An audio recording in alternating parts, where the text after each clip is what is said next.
second. I just want to map out the martial arts that I was given. And right, but you're training in the JKD Kali blend, right? That's under Dynamic Sound. So you technically are all Bruce Lee legacy students, right? Everybody has a legacy to Bruce Lee into this group. Okay, so in the Kali section that we were given, and there's other interpretations, but this is the way it was given to me, is you have, this is a complete education system. That's how we think of it. So one thing I will tell you, and I'm going to try to present this a certain way today. There's a certain way that I want to present it.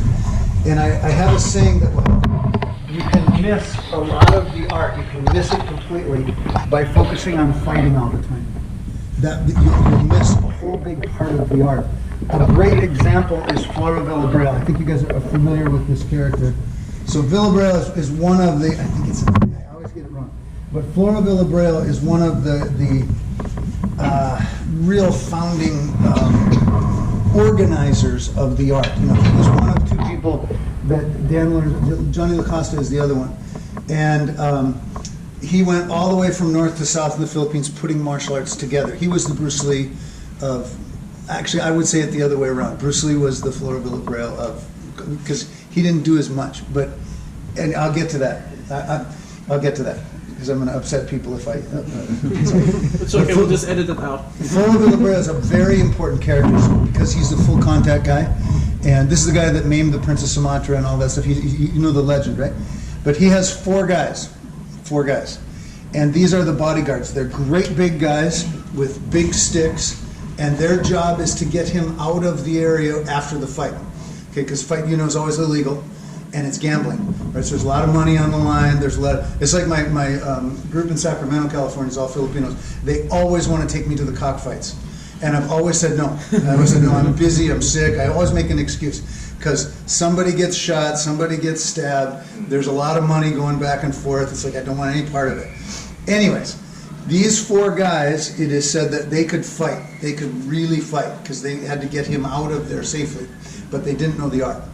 You see, you would not go to them to learn the martial art, but they could go, right? They just had very basic.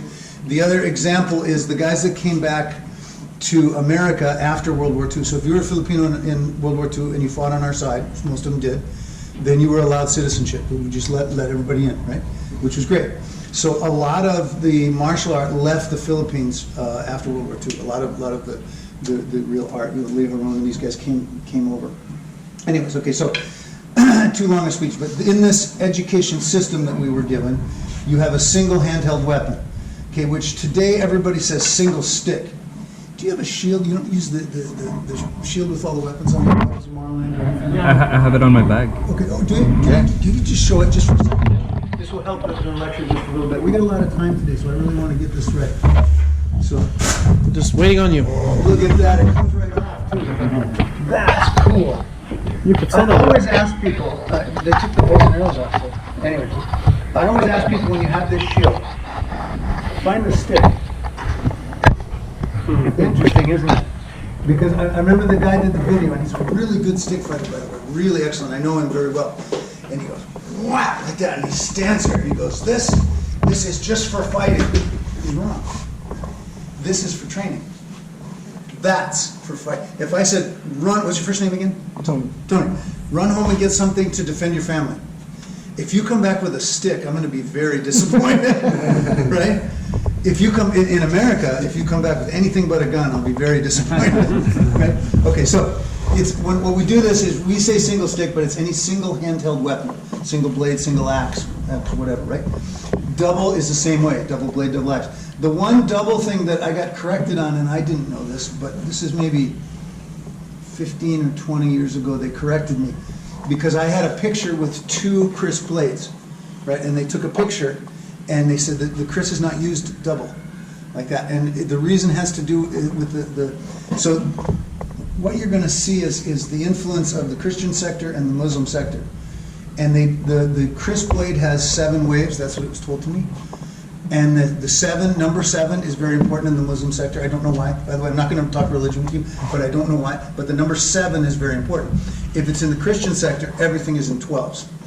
So if we say you have 12 disarms, Like Leo Gahi always used to say, it's 12 for 12. Right? She's heard this over and over again, 12 for 12. So you have a drill. Now you take it apart. There's 12 techniques in there. You probably remember 5 or 6. You know, he'll teach you 5 or 6. And then, hey, no problem. We just did the secret stuff. But you probably only remember 5 or 6 techniques, but they know you will make up more because you're supposed to have 12. So you're going to research. So part of Kali is personal expression, personal research, personal innovation. That's part of Kali. I'm going to tie all this together in a minute. Okay, so long and short weapon is where we are today. But this is, like people say, stick and dagger. Stick and dagger could have been used. If it was used with a brass tip on it. They would put the big tip on it, so it's sharp. So when you see the thrusting techniques, thrusting is effective with a stick if you go to the face, but thrusting the body with a stick, sorry about that. But this isn't too effective, right?